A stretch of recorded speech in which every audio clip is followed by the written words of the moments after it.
What is up, everybody? Welcome back to the channel. This is Ace's Place. I'm Ace, and this is my place. And I got a little red hat that I just wanted to wear today, so that's what we're doing. And I just want to say thank you to everybody that's subscribed in the last couple of days. It's been awesome seeing that number grow. Can't wait to see it keep going. So on that note, like and subscribe. And what are we doing here today? Well, we're going to do a Nosferatu movie review. That was a vampire. If you know, you know.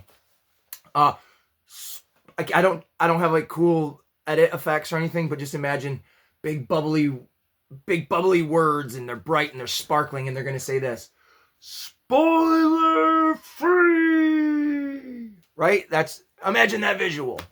Because this is a spoiler free movie review. As always, I try to keep them spoiler free because I want people that are interested in hearing what the movie is about to go out and actually check it out without knowing what it's all about. Yeah, so that's what's up. Just went and saw the movie. Back at it.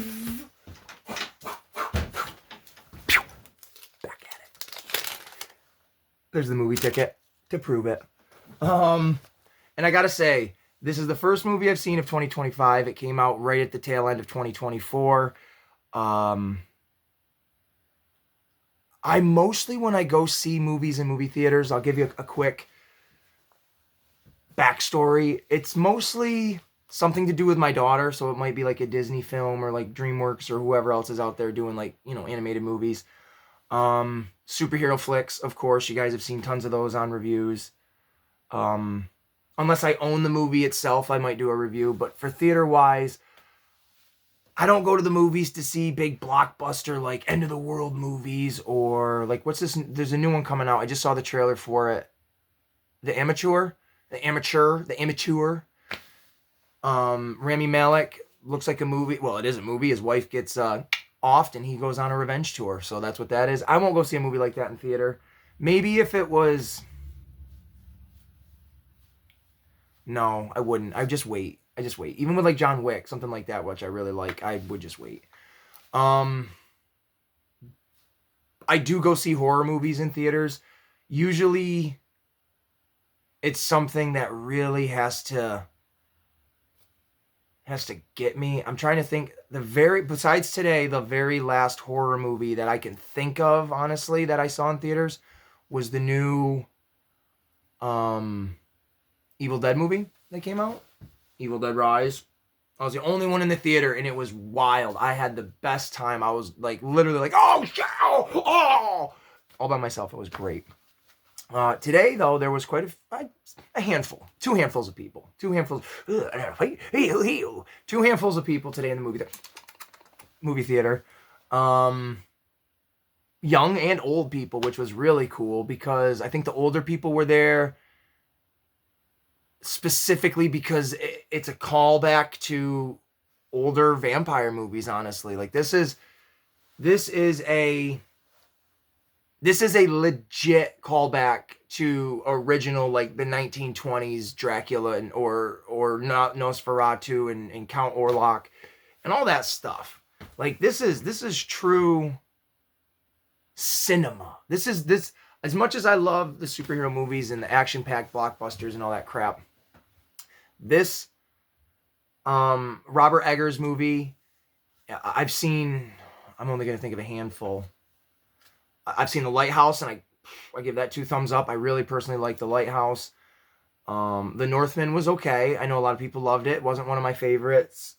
The Witch, I had to watch that movie like a dozen times to even follow it because my brain was just too slow for that movie for whatever reason, and I liked it. And then this, Nosferatu, I'm going to say it right off the bat. I give this movie double thumbs up. It's not for like the casual moviegoer, I don't think, unless, I don't know. It's a sit down, let the slow ride just go. And don't look at your phone. Don't think, oh my God, how much longer? Because this movie is a slow burn. And it's satisfying. It's satisfying all the way through. It's really good. Before I talk about what the movie story is or whatever. I'm just gonna say, like, conceptually, I like what they did with it. I like the story a lot in it. At first, I was kind of confused with, like, what is the connection here? How did this get to this? But it all pulls together at the end. It all pulls together. And it is an old timey movie. I don't know what the time period is in it. They mention Newton, so yeah, it's old. It feels old, and it's, if you watch a Robert Eggers movie, you know what I'm talking about. He has timepiece type movies all the time, and I really enjoyed it though. I thought it was really cool. The cinematography, like the imagery, the camera work, the shots they give you. There was one shot, and it's not anything spoiler, but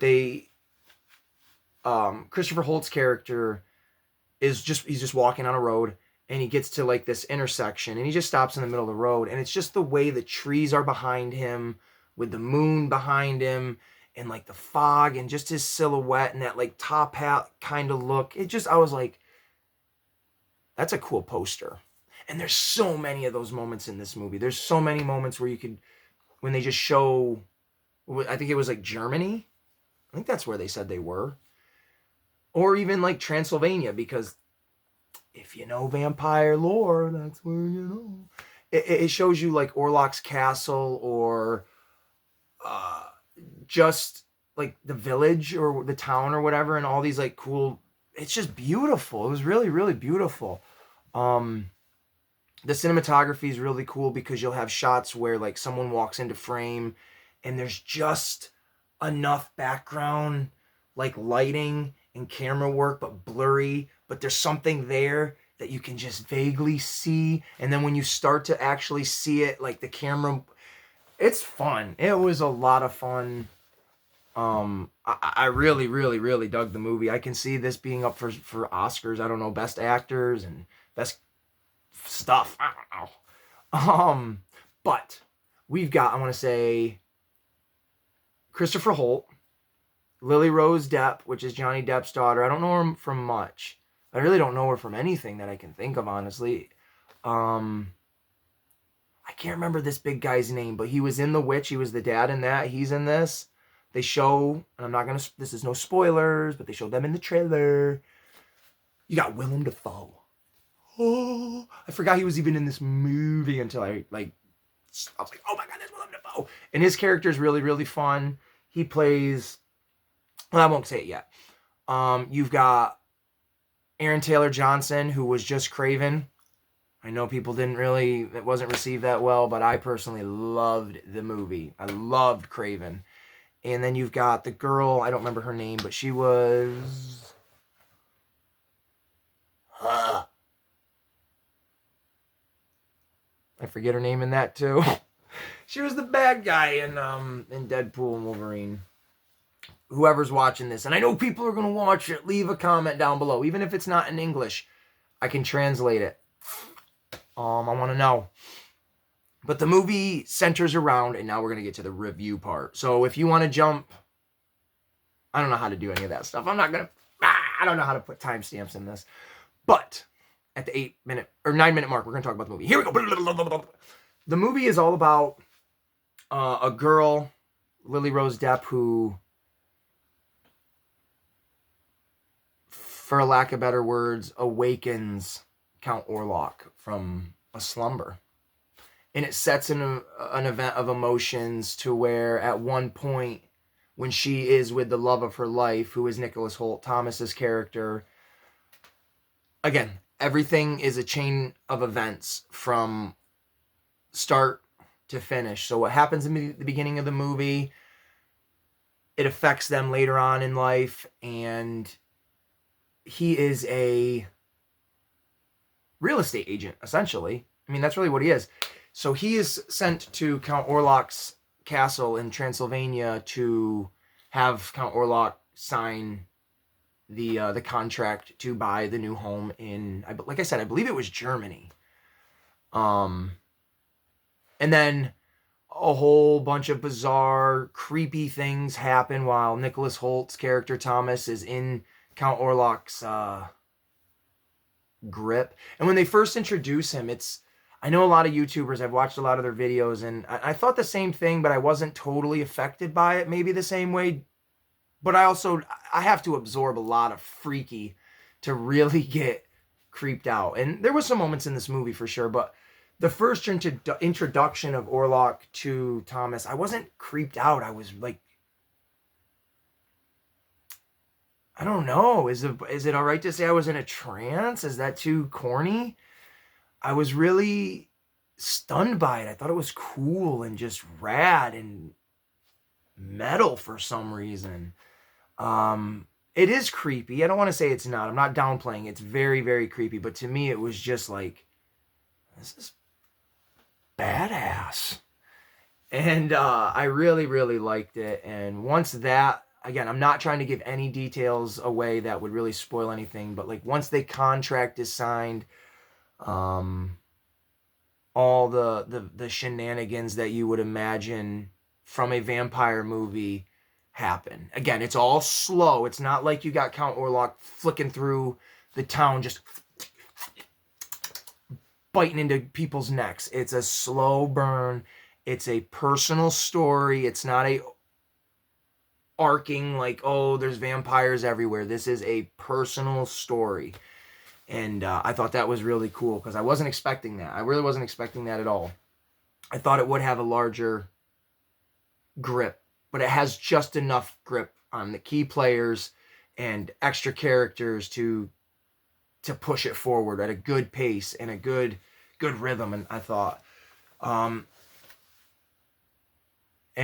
while they're apart, because he has to travel to Transylvania, his wife, Lily Rose Depp's character, I forget her name, she is staying with Aaron Tyler Johnson and his wife and their kids, driving him mad because she's she's been losing her mind essentially to the powers of Count Orlok because of events earlier in the movie. And there's, I wanted to say something, but I'm glad I didn't. There's a moment in the movie where I was like, oh, it went there. And I wasn't ready for that. I wasn't. It took me like, I was glued to the movie, but as soon as that, and it's more towards like the third half or the third part of the movie, it felt different to me for some reason. And I don't want to even say why, because I know why, but I don't want to say it because it will spoil something very specific. I don't know. There's probably Willem Dafoe. I want to talk about him. He plays like this crazy. I heard, if you like movie reviews, there's a huge YouTuber named Cody Leach. He did a review for this, and I watched it not long ago, and I didn't think of it like this. I was literally he compared him to like Van Helsing, but like a scientist, and I was like, oh, yeah. I was thinking and comparing him to, what the heck was his name in the other vampire movie, Fright Night? Peter Vincent? I think that was his name in the movie. The old guy that did like the TV show of, kind of like an Elvira. But he reminded me of that. But now that I thought of Van Helsing, or have Van Helsing in my head, I kind of think, it's a combination of both of them. And I really dug it. It was just fantastic to see him on screen. I mean, I love Willem Dafoe, and all the acting was really, really good. I'm not going to get in depth with super crazy, talk like that, but all the acting was really good. I don't want to spoil who is Count Orlok under the makeup. If you are interested in that kind of stuff, go see the movie and then wait till you see the credits to see who it is, because I was like, what? No way. Like, he doesn't even look like him, doesn't even sound like him. So, very cool. The movie had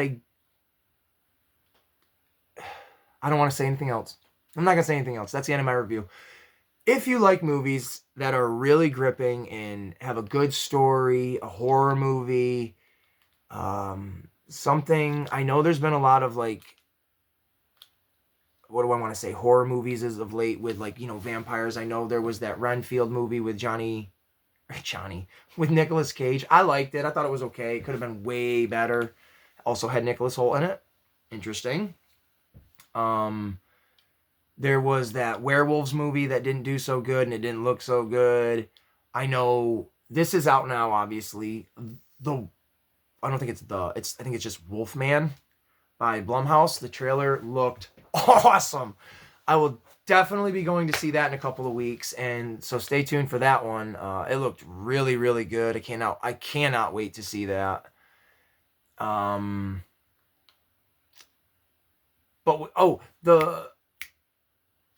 Voyage of the Demeter, something like that. I know it was a vampire movie. I didn't see it. It didn't get a lot of buzz. This one, though, this is it. This is a legitimate classic style horror movie. 1,000,000%. It's a classic horror style movie, and I recommend it to movie enthusiasts, horror movie enthusiasts, curiosity enthusiasts, and anybody else enthusiast, because it is a really good movie, and you might be surprised. It's not for kids. There's definitely some rated R and some triple X scenes in the movie. Other than that, though, I had a great time with the film. I don't think I would see it again in theaters because I absorbed pretty much what I needed to. I'll buy it on DVD 100%. I liked it that much. I'll definitely do that again, or do that and then watch it again. But on that note, I think that's going to wrap it up with this review of Nosferatu. 2024 film reviewed in 2025. Spoiler free. Remember the big words. I hope everybody's been having a great day. I've tried to have a great day. It was pretty good for the most part. I got more videos I'm going to be doing here soon, and they should be uploaded before the end of the night. I'm hoping. So, I'll catch you guys in the next one.